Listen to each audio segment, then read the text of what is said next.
अरूलाई रुवाएर खोसेका खुसीहरू याद गर्नुहोस्। एक दिन रुँदै रुँदै ब्याससहित गुमाउनु पर्नेछ।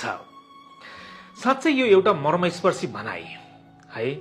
हामी अरूलाई दुःख दिइरहेका हुन्छौँ, अरूको आँखामा आँसु हाम्रो कारणले कयौं बार आइरहेको हुन्छ।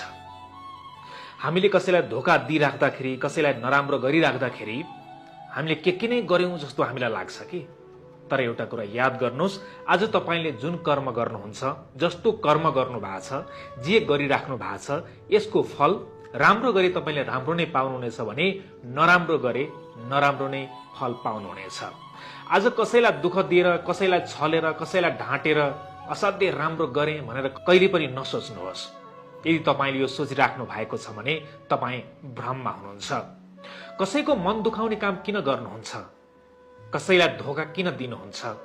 यदि कसैले तपाईको मन दुखायो, यदि कसैले तपाईलाई धोका दियो भने, कसैले रुवायो भने तपाईको मन कति रुन्छ भन्नुस् त? कति मन दुख्छ भन्नुस् त? जसै तपाईको हातमा चोट लाग्दा तपाईलाई दुखे जस्तै अरूको हातमा चोट लाग्दा पनि अरूलाई पनि दुख्छ। अरूको मन र तपाईको मन उस्तै होइन र?